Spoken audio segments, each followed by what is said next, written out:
7 اکتوبر کو حماس کے حملے کے بعد اسرائیل نے اسٹیٹ آف وار ڈکلیئر کر دی تھی، لیکن اسرائیل اور حماس کے درمیان فوجی طاقتوں کا ایک ایکسٹینسو کمپیریزن کریں تو یہ صاف صاف دو ان ایکول فورسز کی جنگ ہے۔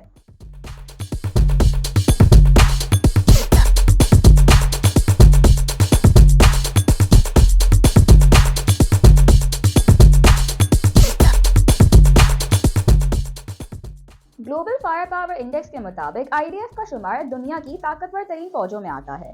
آئی ڈی ایف کے پاس 1,69,500 کی ایکٹیو فورس ہے اور 4,65,000 کی ریزرو فورس۔ یہ ریزرو فورس 18 سے 40 سال تک کے شہریوں پر مشتمل ہے جو اینولی ٹریننگ سیشن سے گزرتے ہیں۔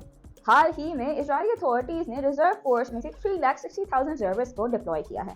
اسرائیلی ہتھیاروں میں 1,000 سے زیادہ مرکبہ مین بیرل ٹینکس، 530 آرٹلری گنز اور 60 سے زیادہ میزائل لانچر شامل ہیں، جس میں آئرن ڈوم بھی ہے۔ اسرائیلی نیوی میں 5 سب مرینز، 3 لینڈنگ کرافٹ، 1 نیول کمانڈر یونٹ اور تقریباً 50 دیگر پیٹرول اور وارشپ شامل ہیں۔ لیکن آئی ڈی ایف کی مین اسٹرینتھ اس کی ایئر فورس ہے جو F-15، F-16 اور F-35 پر مشتمل ہے۔ اس میں کل 350 ایئر کرافٹس اور 142 ہیلی کاپٹرز ہیں۔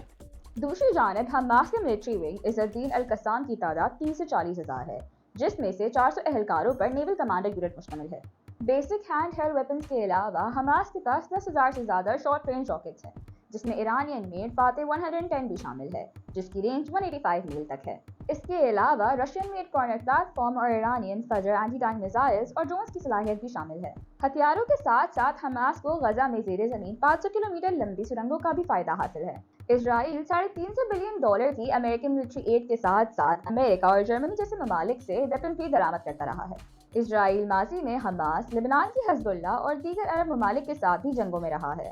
اس طرح اسرائیل کا کہنا ہے کہ اس کی ملٹری پاور چاروں طرف سے خطرے کی وجہ سے اتنی مضبوط ہے۔ ہر ملک کو اپنے دفاع کا حق حاصل ہے، لیکن اسے استعمال کر کے ہیومن رائٹس کی خلاف ورزی کرنا اور وار کرائمز کمٹ کرنے کا کوئی ایکسکیوز نہیں۔